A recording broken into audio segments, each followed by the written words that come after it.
Jadi jadilah perempuan-perempuan seperti Siti Maryam, teman-teman sekalian, menjaga kehormatan kesucian dirinya. Caranya gimana? Pertama adalah Al-Ahzab 33, wa qarna fi buyutikunna. Engkau paling baik berada di lantai rumahmu sendiri. Keluar rumah boleh untuk urusan penting, urusan syar'i, urusan yang bermanfaat bagi umat. Setelah engkau mendapatkan restu dari orang tuamu masih gadis atau sudah menikah, engkau dapat restu izin dari suamimu. Kedua, Al-Ahzab 59. Engkau boleh untuk keluar rumah, teman-teman sekalian. Engkau ingin menjadi wanita-wanita yang baik misalnya. Berikutnya yang kedua adalah menutup auratmu dengan baik. Yudanina alaihina min jallabibihina dzalika adana ifrafna fala yu'dhain. Ulurkan jilbab ke seluruh tubuh supaya kamu mudah dikenal sehingga kamu tidak diganggu.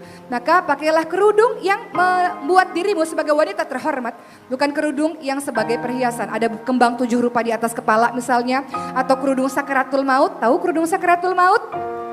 Kesana susah, kesini susah, nyekek. Ya, kerudungnya dicekak. Kerudung sakaratul maut. Ada yang pakai di sini? Mohon maaf kalau tersungging ya. Pakai kerudung. Fungsinya Al-Ahzab 59 adalah melindungi dirimu sendiri, bukan sebagai perhiasan.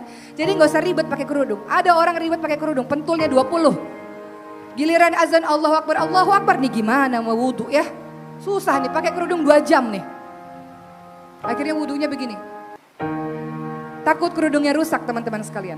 Kerudung sebagai pelindung, bukan sebagai penghias. Dan engkau ingin jadi wanita suci, mulia, terjaga, teman-teman sekalian.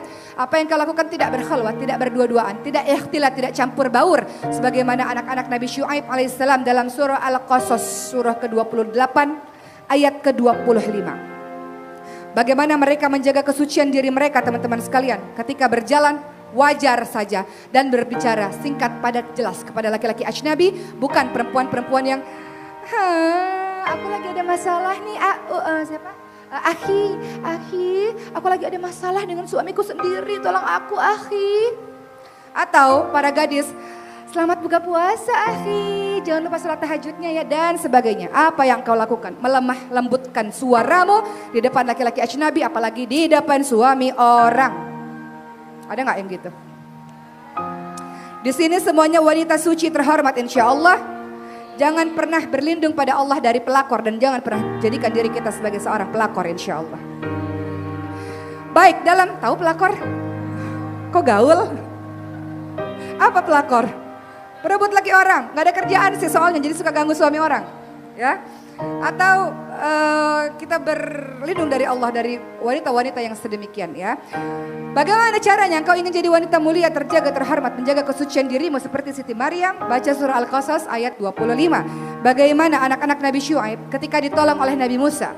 Anak-anak Nabi Syuaib hendak mengambil air untuk hewan ternak mereka. Namun banyak laki-laki di sana. Anak-anak Nabi Syuaib tidak mau ikhtilat, tidak mau campur baur. Maka anak-anak Nabi Syuaib pun didatangi oleh Nabi Musa alaihissalam dan Nabi Musa tolong kedua perempuan tersebut. Lalu apa yang dikatakan oleh anak Nabi Syuaib ketika ditolong oleh seorang laki-laki?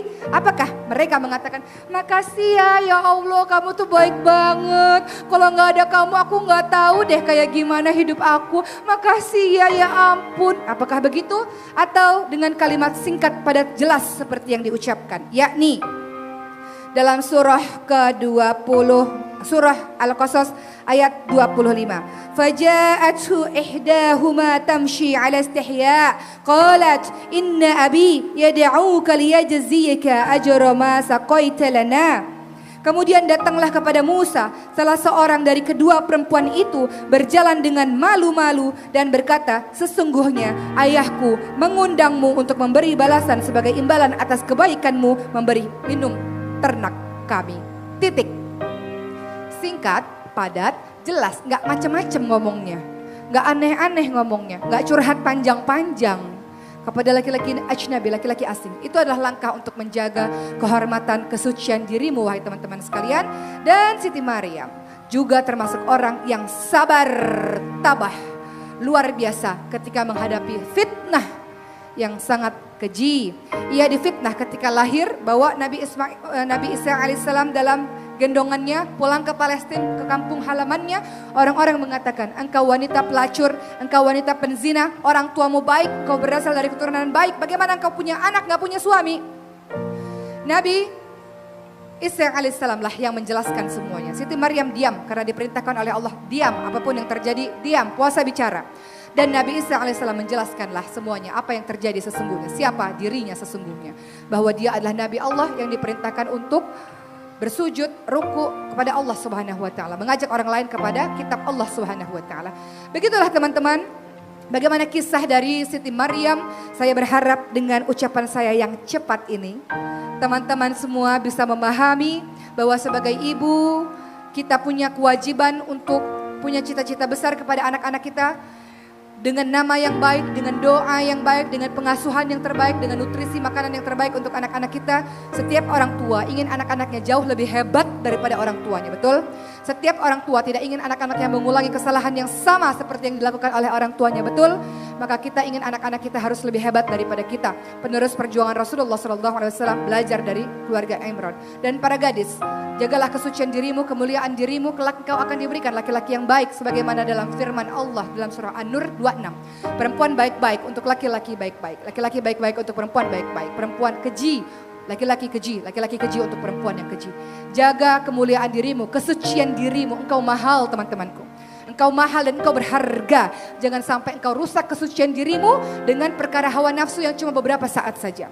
Kita menjadi wanita baik dan laki-laki baik pun akan datang kepada kita.